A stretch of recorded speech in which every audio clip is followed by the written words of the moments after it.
a powerful way to connect to and honor our unconditional self-worth as Black people is to take good care of ourselves. So often as Black people, we push ourselves to the limit because we feel we have no other choice.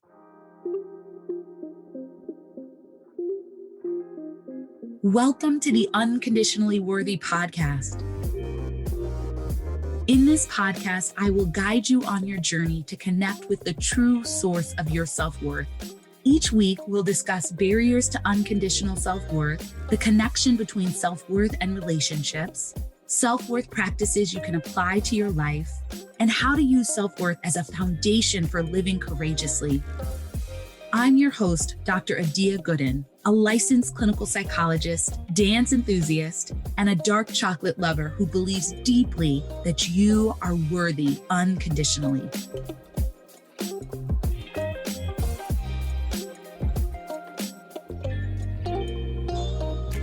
Hello, and welcome back to the Unconditionally Worthy Podcast. We are in Black History Month in the United States, and so I wanted to do an episode in honor of Black History Month. At the college I went to, we used to call Black History Month Black Liberation Month, and I really liked the sound of it. The sound of focusing not on the history of Black people in the United States and all of the amazing contributions Black Americans have made to this country, but also on liberation for Black people. How do we continue to get free? And so I feel that this podcast episode is sort of a combination of talking about Black history and also Black liberation. So you'll want to tune in and stay until the end to hear about the connections between Black history, self-worth, and how we can all take great care of ourselves, which I believe is a radical act, especially for Black people.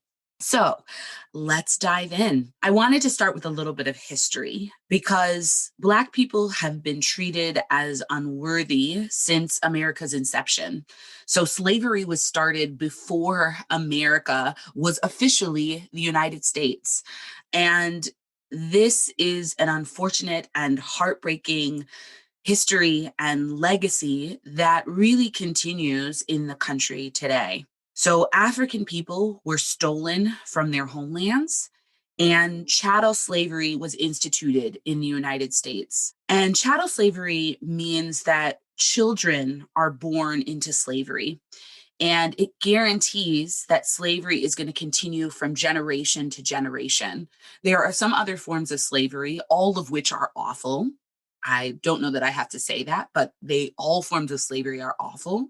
And there are some forms of slavery in which people can sort of buy themselves out of slavery, or children are not born into slavery.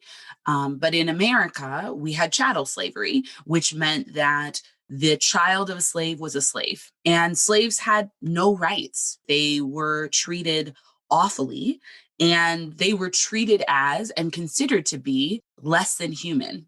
In fact, that was written into the United States Constitution, that African people or descendants of African people were 3/4 human. And I think that designation was only for men, potentially. So, imagine the experience of women. So enslaved Black people were, beaten. They were raped. Families were torn apart and sold without regard for any sort of connection because they weren't seen as human. They weren't seen as being capable of connection. They were treated as property. This was awful and horrific. One of my favorite books is by the late, great Toni Morrison. The book is Beloved. And if you've only seen the movie, you really need to read the book.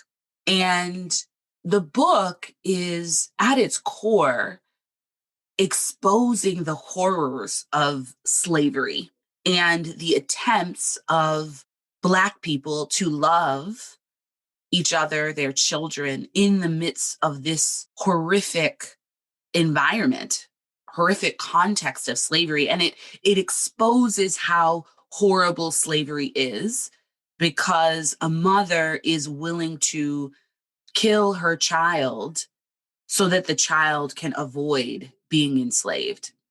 That's how awful slavery is. I think it's easy to get disconnected from it because it feels so long ago. But the reality is that slavery has been abolished for less time than it was in place. So we have not made it further from slavery than all of the centuries and slavery was in place in the United States.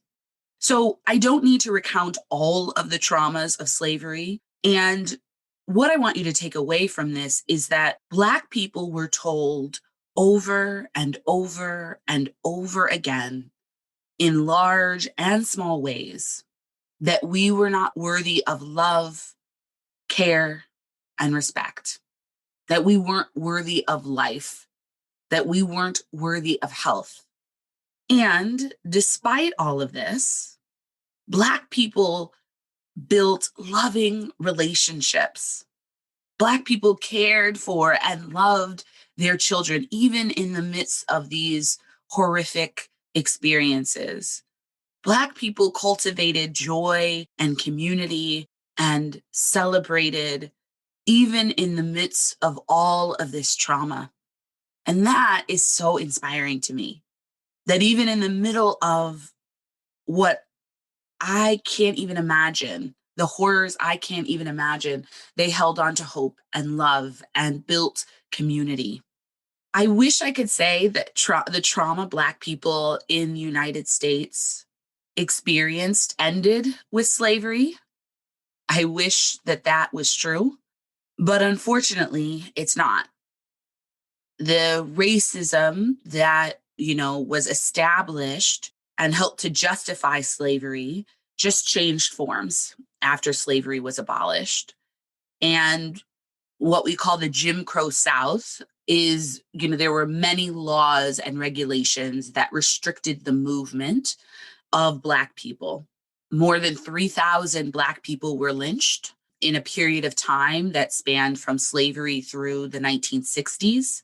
The messages that Black people were unworthy, that we didn't deserve respect or justice or care or love rang out loud and clear, right? Separate bathrooms, separate water fountains, separate schools, being lynched, arrested for basic behaviors, normal behaviors, being barred from voting, barred from jobs, separate entrances, not being able to go to restaurants.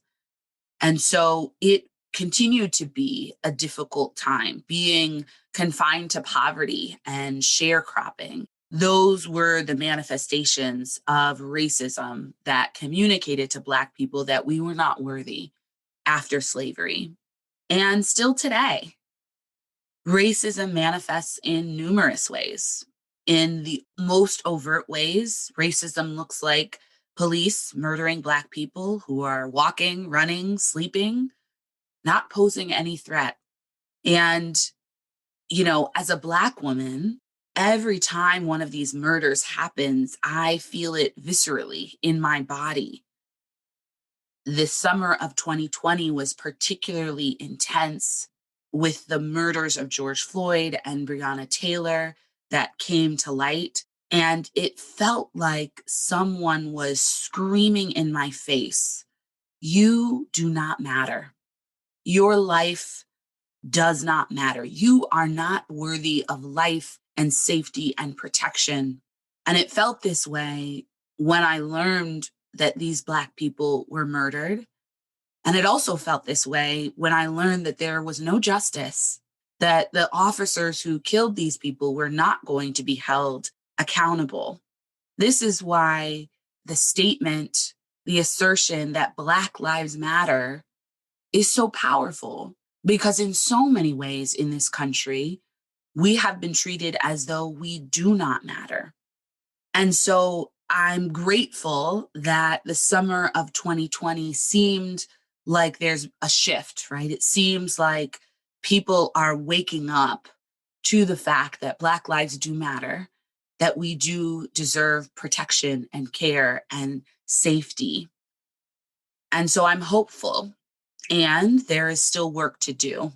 I'll also say that today there are still some more subtle forms of racism that can look like being passed over for a promotion, not getting an interview, for that job that you're overqualified for, people being surprised that you're articulate as a Black person.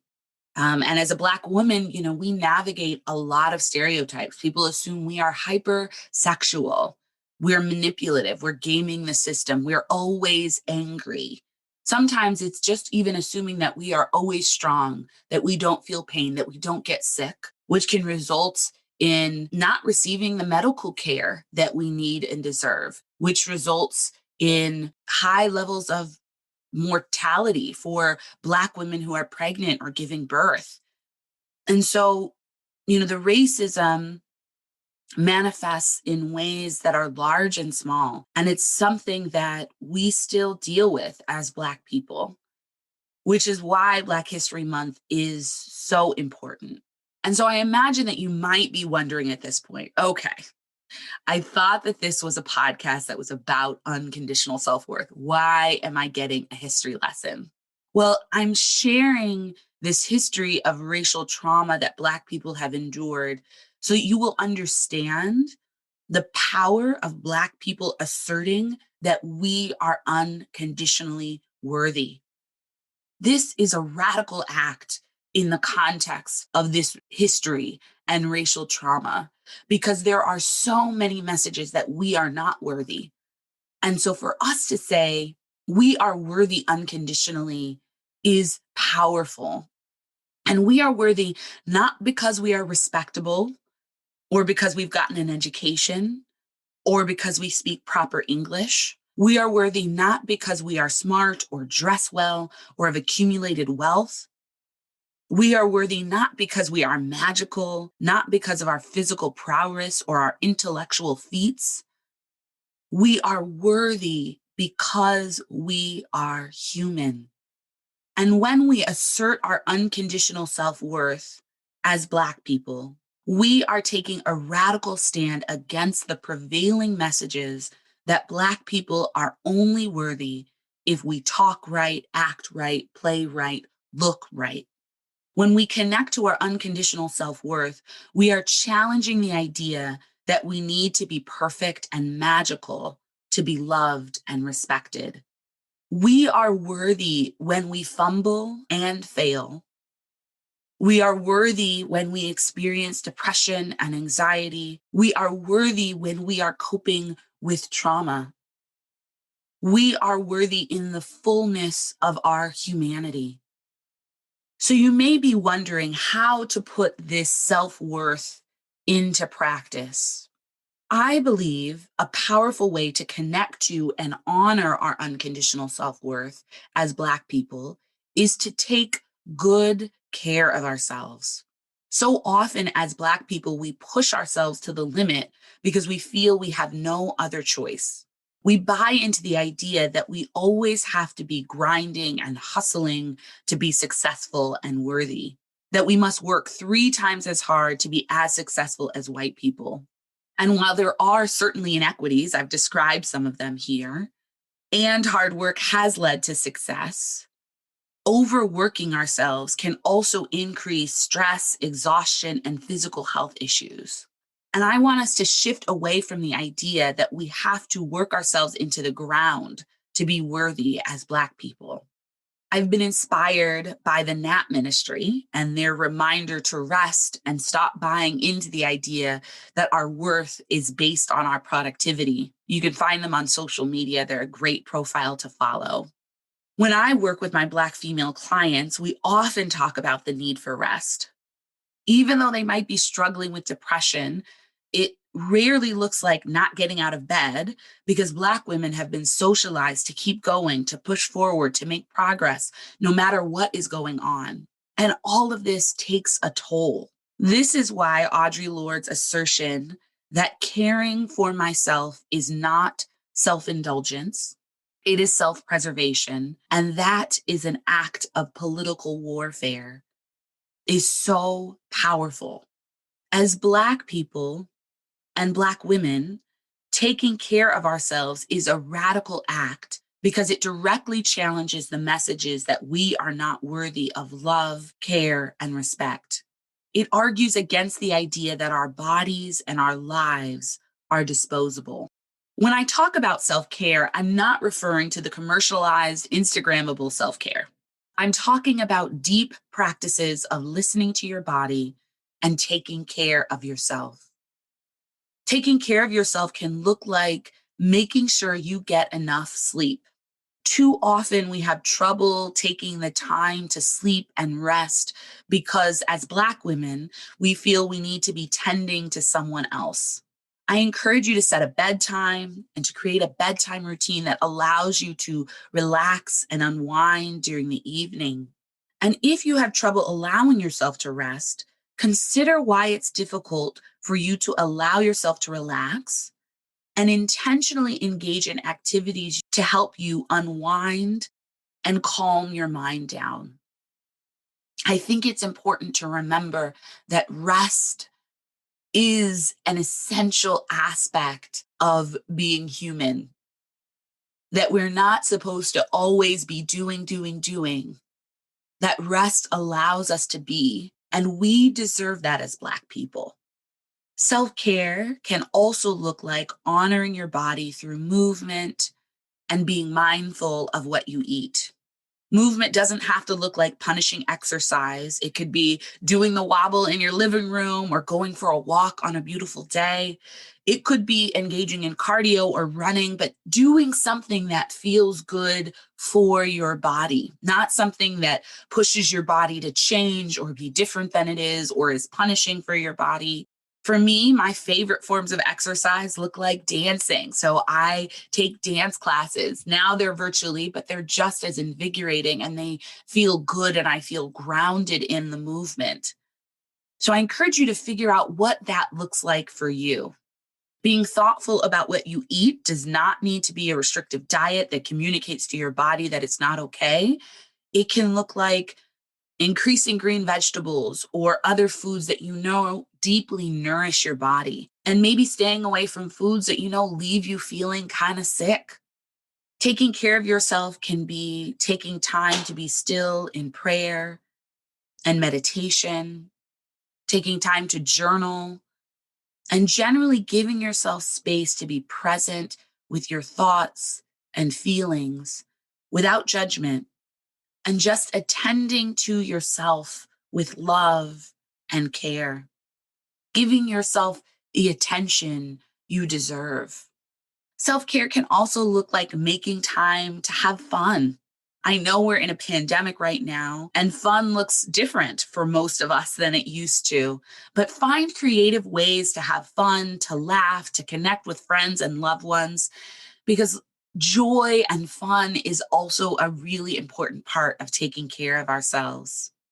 If you don't have a consistent practice of taking care of yourself, I encourage you to make that a priority during this Black History Month. Know that affirming your worth and taking care of yourself honors your ancestors and takes advantages of some of the privileges that you have that they did not have. If you're interested in upping your self-care game, I've created a worksheet that will guide you through creating a personalized self-care plan. It will be linked in the show notes, and you can download it and get started with creating an intentional plan to take care of yourself today. For Black people, asserting our unconditional self-worth is radical, and it honors our ancestors. It pushes back against the messages that we have received throughout history that we are not worthy. And so this Black History Month, my hope is that all Black people connect to a deep knowing that we are worthy unconditionally. And if you're not a Black person and you're listening to this podcast, I hope that you also see and affirm the worth of Black people. Not because we're amazing and magical, we are, but not because of that, because we are human. Sending my love to you all, hoping that you take really good care of yourselves. And I'll see you next time on the Unconditionally Worthy Podcast. Thanks for joining me this week on the Unconditionally Worthy Podcast. Make sure to visit my website, dradiagooden.com, and subscribe to the show on iTunes so you'll never miss an episode. You can also follow me on social media at Dr. Adia Gooden. If you love the show, please leave a review on iTunes so we can continue to bring you amazing episodes. Lastly, if you found this episode helpful and know someone who might benefit from hearing it, please share it. Thanks for listening and see you next episode. This episode was produced by Chris and Tiana, and the music is by Waterboy.